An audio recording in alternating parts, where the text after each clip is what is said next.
The scales of justice will be rebalanced. আন্তর্জাতিক অপরাধ আদালত আইসিসি যারা যুদ্ধ অপরাধ ও মানবতা বিরোধী অপরাধের বিচার করে, কিন্তু এবার সেই আদালতেই 4 বিচারকের ওপর নিষেধাজ্ঞা দিয়েছে যুক্তরাষ্ট্র, কারণ তারা ইসরায়েলের আর যুক্তরাষ্ট্রের বিরুদ্ধে তদন্ত করতে চেয়েছেন। যুক্তরাষ্ট্রের প্রেসিডেন্ট ডোনাল্ড ট্রাম্পের প্রশাসন 4 আন্তর্জাতিক বিচারকের ওপর নিষেধাজ্ঞা দিয়েছে। এই 4 বিচারক হলেন উগান্ডার বোসা, পেরুর কারাঞ্জা, বেনিনের গ্যানসো আর স্লোভেনিয়ার হোল্লার। প্রশ্ন, তাদের অপরাধ কি? তারা আইসিসির বিচারক হিসেবে যুক্তরাষ্ট্র ও ইসরায়েলের বিরুদ্ধে তদন্তের পক্ষে রায় দিয়েছিলেন। RICL TMX, যুগের পর যুগ স্থাপনা থাকে মজবুত।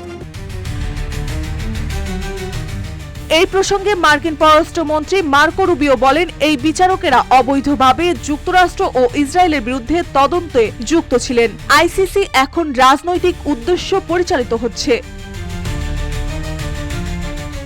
2018 সাল থেকে বোসা ও কারাঞ্জা আইসিসিতে কাজ করেছেন। 2020 সালে সেই রায়ে অংশ নেন, যেখানে আফগানিস্তানের মার্কিন সেনাদের বিরুদ্ধে যুদ্ধ অপরাধ তদন্ত শুরুর অনুমতি দেওয়া হয়। পরে আদালতে সেই তদন্তে গুরুত্ব কিছুটা কমিয়ে দেয় আর নজর দেয় আফগান সরকার ও তালেবান বাহিনীর দিকে।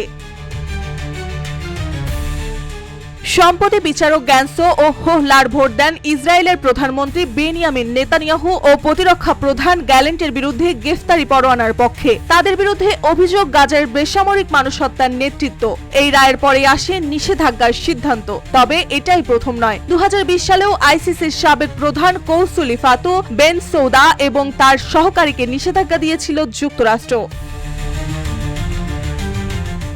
আইসিসি বলেছে এটা আদালতের স্বাধীনতা ও বিচার প্রক্রিয়ার উপর সরাসরি হস্তক্ষেপ। তাদের মতে যুদ্ধের শিকার কোটি কোটি মানুষের জন্য এই আদালতই ন্যায় বিচারের শেষ আশ্রয়। যুদ্ধ অপরাধের বিচার হবে, এটাই ন্যায্যতা। কিন্তু বিচারপতিরা যখন নিষেধাজ্ঞায় শিকার হন, তখন প্রশ্ন ওঠে, এটাই কি বিচার নাকি রাজনৈতিক প্রতিশোধ?